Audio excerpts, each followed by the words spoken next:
काली नजर। माँ, माँ।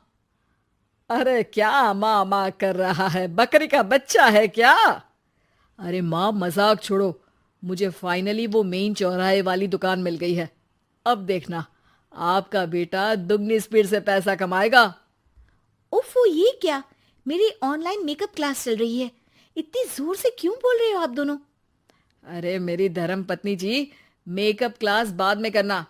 वो चौराहे वाली दुकान मिल गई है हमको। अरे वाह! रुको, मैं अपनी माँ को फोन लगाकर बता देती हूँ। अरे मैं भी अपने रिश्तेदारों को बता देती हूँ। कितनी खुशी की बात है। हाँ हाँ, मैं भी अपने दोस्तों को बता देता हूँ। 1 हफ्ते बाद रजिस्ट्री है। बस, घर में खुशी का मौका था। उन तीनों ने अपने अपने फोन उठाए और लोगों में बात फैलाना शुरू कर दिया। और रही सही कसर, श्वेता बहू ने अपने पड़ोस में सबको बताकर कर दी।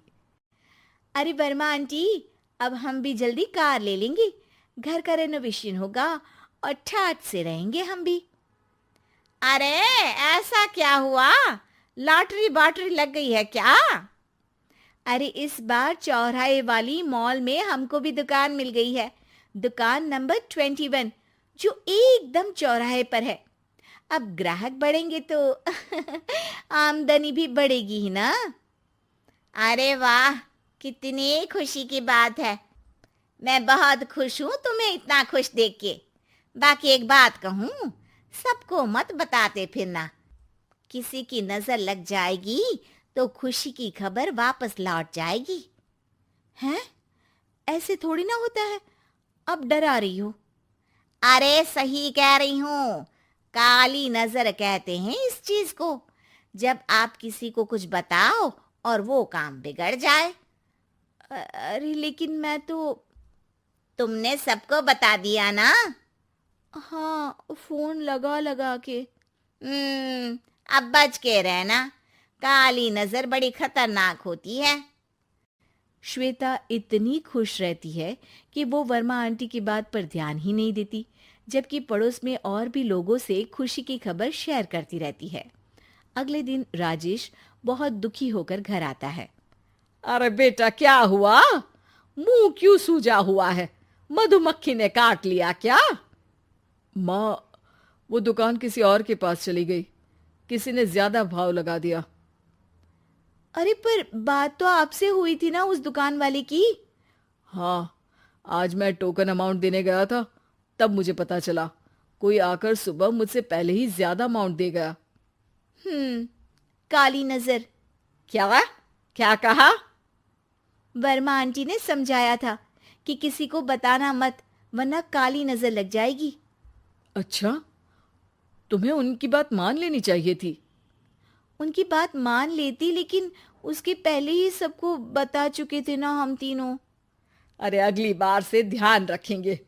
कोई भी नई चीज होगी तो किसी को नहीं बताएंगे। तीनों कुछ दिन ऐसे ही रहते हैं, पर एक दिन श्वेता को एक मेल आता है। राजेश, मेरा ऑनलाइन मेकअप कोर्स कंप्लीट हो गया। अब मैं खुद का पार्लर खोल सकती हूँ। अरे वाह, अपने मोहल्ले में ही खोलते हैं। ये जो घर के सामने दुकान है ना, वहीं। हाँ, यहाँ सस्ती भी मिल जाएगी। अगले दिन श्वेता वर्मा आंटी के पास जाती है, मिठाई का डब्बा लेकर।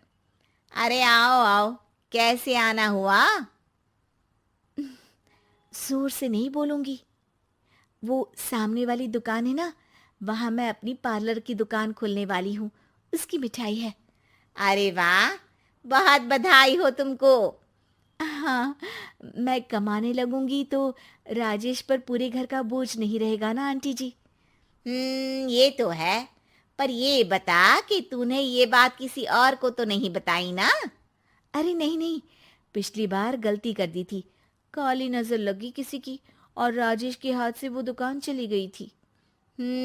सबको मत बताना। चलो मैं चलती हूँ, कल दुकान की बात करने भी तो जाना है। अगले दिन श्वेता दुकान के लिए मालिक से बात करने जाती है। अरे लेकिन दुकान तो हम कल रात को ही किसी को दे चुके हैं। कल ही? हाँ, कल ही। 2 दिन बाद कोई यहाँ पार्लर भी खोल लेगा। अब कहीं और दुकान देख लीजिए।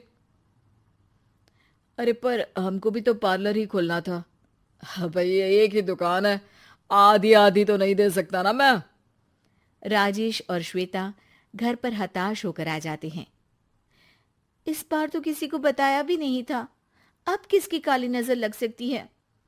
सुनो, तुमने माँ को बताया था क्या? अरे कैसी बात कर रही हो, माँ की नजर थोड़ी ना लगेगी। पक्का तुमने किसी को नहीं बताया था ना? सिर्फ वर्मा आंटी को बताया था, उन्होंने ही मुझे किसी को नहीं बताने को कहा। अरे यार, तुम भी सही हो, मेरी माँ को नहीं बताने को कह रही हो, पर वर्मा आंटी को बताना तुम्हें जरूरी लगा। अरे वर्मा आंटी ने ही तो काली नजर के बारे में बताया था ना, वो हमेशा हमारा भला ही तो चाहती है। मेरी माँ भी हमारा भला ही चाहती है। अरे पर चिल्ला क्यों रहे हो? बात नहीं कर सकते क्या आराम से? नहीं आता वो आराम से बात करना, और करना भी नहीं चाहता हूं मैं। दुकान जाने का दुख गुस्से में बदल गया था और राजेश और श्वेता में बात बंद हो गई थी।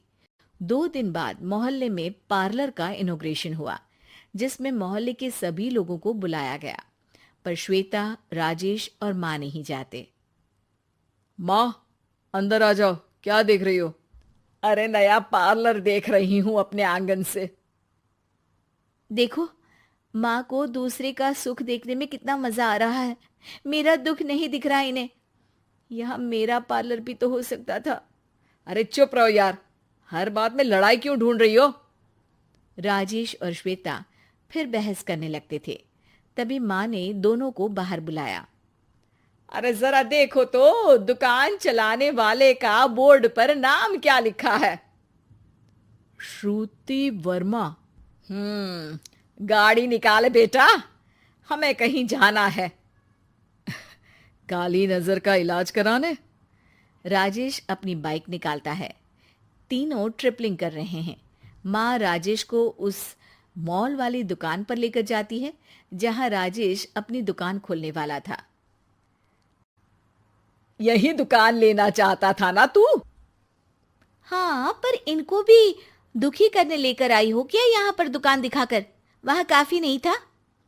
अरे श्वेता, थोड़ा सब्र रख, अभी पता चलेगा कि हम यहाँ क्यों आए हैं। बता, इस दुकान चलाने वाले का नाम क्या है? अनुपम वर्मा। कुछ समझ में आया? वो दुकान वाली श्रुति वर्मा, ये दुकान वाला अनुपम वर्मा, और हमारे पड़ोस में हमने उस दुकानों के बारे में बताया किसको था? अब वर्मा आंटी को। मतलब वर्मा आंटी ही हमारा काम बिगाड़ रही है? नहीं नहीं, ऐसा नहीं हो सकता, ये बस इत्तेफाक है।